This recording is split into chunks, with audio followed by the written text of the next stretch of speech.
at 60 miles an hour, and at the end of the track you notice 5 workers working on the track. You try to stop, but you can't. Your brakes don't work. You feel desperate because you know that if you crash into these 5 workers, they will all die. Let's assume you know that for sure. And so you feel helpless until you notice that there is, off to the right, a side track. And at the end of that track, there's one worker working on the track. Your steering wheel works, so you can turn the trolley car, if you want to, onto the side track, killing the 1, but sparing the 5. Here's our first question. What's the right thing to do? What would you do? Let's take a poll. How many would turn the trolley car onto the side track? Raise your hands. How many wouldn't? How many would go straight ahead? Keep your hands up, those of you who would go straight ahead. A handful of people would. The vast majority would turn. Let's hear first. Now we need to begin to investigate the reasons why you think it's the right thing to do. Let's begin with those in the majority who would turn to go onto the side track. Why would you do it? What would be your reason? Who's willing to volunteer a reason? Go ahead, stand up. Because it can't be right to kill 5 people when you can only kill 1 person instead. It wouldn't be right to kill 5 if you could kill 1 person instead. That's a good reason. That's a good reason. Who else? Does everybody agree with that reason? Go ahead. Well, I was thinking it was the same reason on 9/11. We regard the people who flew the plane into the Pennsylvania field as heroes because they chose to kill the people in the plane and not kill more people in big buildings. So the principle there was the same on 9/11. It's a tragic circumstance, but better to kill 1 and so that 5 can live. Is that the reason most of you had, those of you who would turn? Yes? Let's hear now from those in the minority, those who wouldn't turn. Yes? Well, I think that's the same type of mentality that justifies genocide and totalitarianism. In order to save one type of race, you wipe out the other. So what would you do in this case? You would, to avoid the horrors of genocide, you would crash into the 5 and kill them? Presumably, yes. Yeah. Okay, who else? That's a brave answer. Thank you. Let's consider another trolley car case and see whether those of you in the majority want to adhere to the principle, better that 1 should die so that 5 should live. This time you're not the driver of the trolley car, you're an onlooker. You're standing on a bridge overlooking a trolley car track. And down the track comes a trolley car. At the end of the track are 5 workers. The brakes don't work. The trolley car is about to careen into the 5 and kill them. And now, you're not the driver. You really feel helpless until you notice, standing next to you, leaning over the bridge, is a very fat man. And you could give him a shove. He would fall over the bridge, onto the track, right in the way of the trolley car. He would die, but he would spare the 5. Now, how many would push the fat man over the bridge? Raise your hand. How many wouldn't? Most people wouldn't. Here's the obvious question. What became of the principle?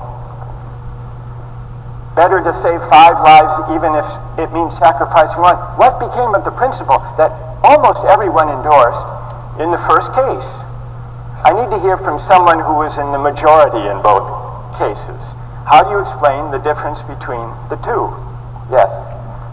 The second one, I guess, involves an active choice of pushing the person down, which I guess that person himself would otherwise not have been involved in this situation at all, and so to choose on his behalf, I guess, to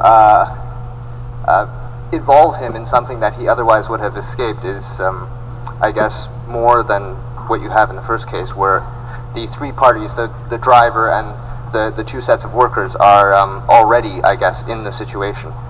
But the guy working, the one on the track off to the side, he didn't choose to sacrifice his life any more than the fat man did he? That's true, but he was on the tracks, and you... This guy was on the bridge. Go ahead, you can come back if you want. All right, it's a hard question. You did well, you did very well. It's a hard question. Who else can find a way of reconciling the reaction of the majority in these two cases? Yes. Well, I guess in the first case where you have the one worker and the 5, it's a choice between those two, and you have to make a certain choice, and people are going to die because of the trolley car, not necessarily because of your direct actions. The trolley car is a runaway thing, and you're making a split-second choice, whereas pushing the fat man over is an actual act of murder on your part. You have control over that, whereas you may not have control over the trolley car. So I think it's a slightly different situation. All right, who has a reply? No, that's good. Who has a way? Who wants to reply? Is that a way out of this? I don't think that's a very good reason, because you choose to, it's either way you have to choose who dies, because you either choose to turn and kill the person, which is an active conscious thought to turn, or you choose to push the fat man over, which is also an active conscious action. So either way you're making a choice. Do you want to reply? Well, I'm not really sure that that's the case. It just still seems kind of different, the act of actually pushing someone over onto the tracks and killing him. You are actually killing him yourself. You're pushing him with your own hands. You're pushing him. And that's Right. different than steering something that is going to cause death into another. You know, it doesn't good. really sound right saying it now. No, it's good. I'm up here. It's good. What's your name? Andrew. Andrew. Let me ask you this question, Andrew. Yes. Suppose, standing on the bridge next to the fat man, I didn't have to push him. Suppose he were standing over a trap door that I could open by turning a steering wheel like that.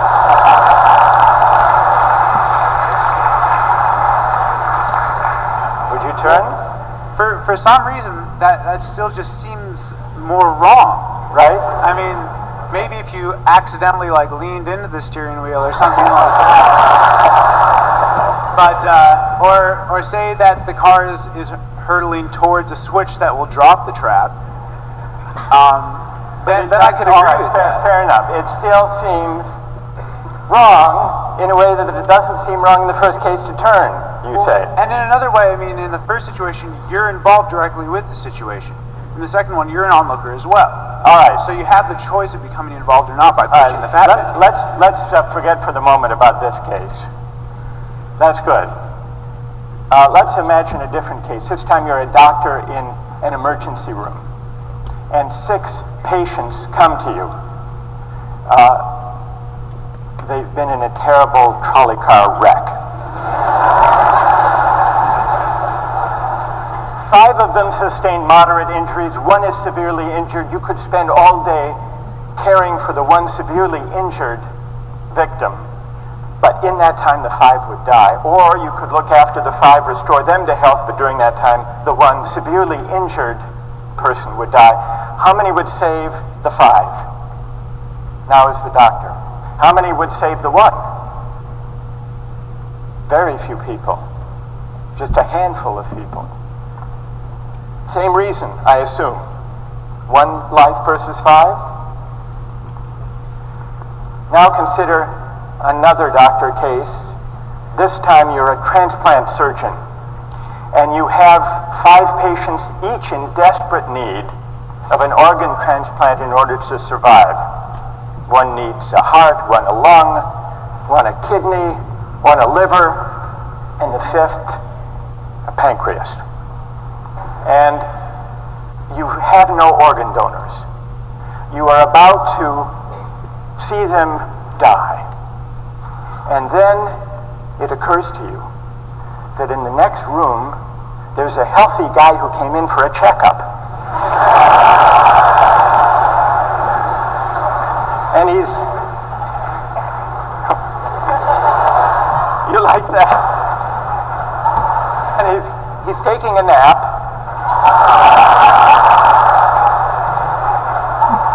You could go in very quietly, yank out the 5 organs, that person would die.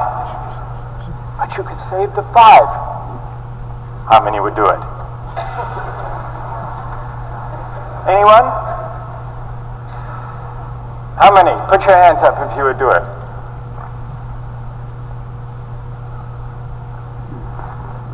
Anyone in the balcony?